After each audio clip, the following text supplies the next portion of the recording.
Donald Trump Jr. appeared in an interview with Steve Bannon this week where he ranted and raved, of course, trying to downplay his father's indictments. And in doing so, he brought up a lot of points that actually didn't just not make sense.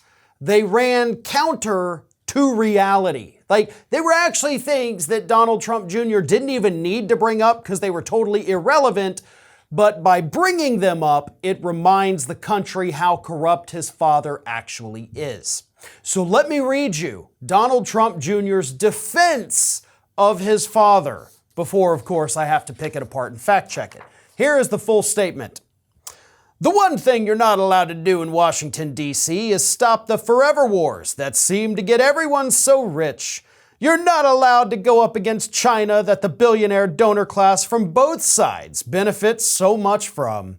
That's the unforgivable offense that has culminated in 7 years of trying to destroy my father for doing what's right for the American people, for putting America first.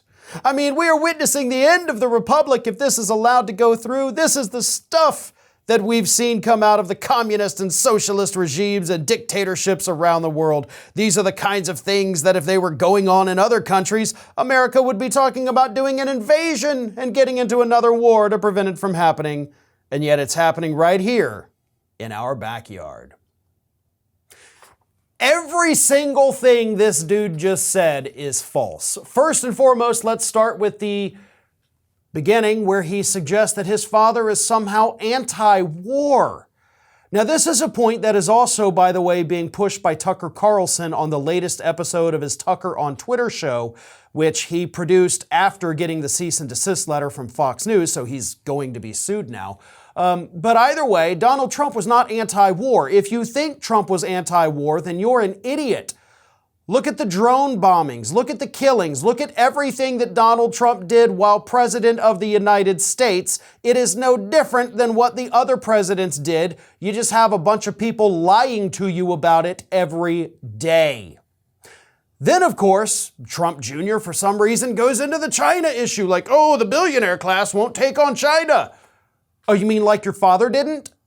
Because your father made, that we know of, $5.4 million from China during the 4 years that he was serving as president of the United States. Your father didn't take on China, he took money from China. Not to mention the fact that your father and your sister were granted 18 different trademarks from China while Donald Trump was president of the United States. So, your dad, your family made millions of dollars from China, and you have the audacity to sit there and whine and cry saying, nobody wants to take on China.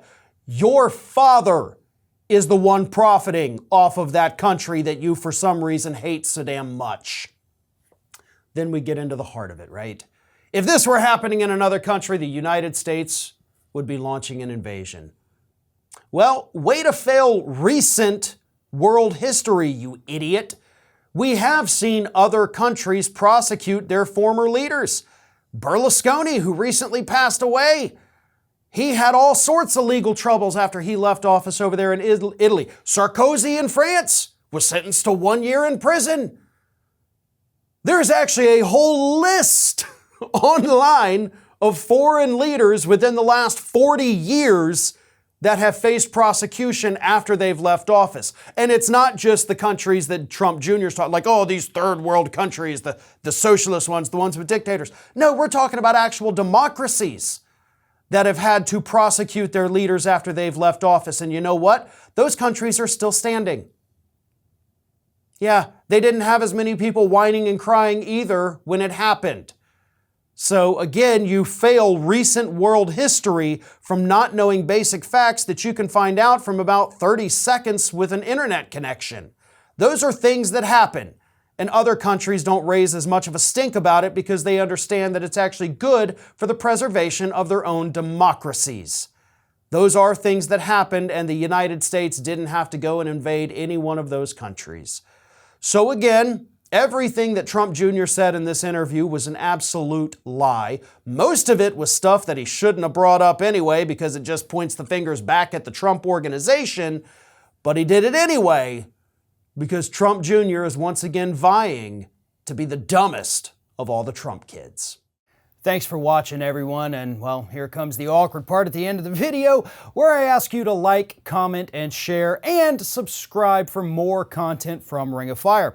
Also, you should consider becoming a member for some exclusive content and perks, including early access videos and exclusive videos. Check out the link in the description.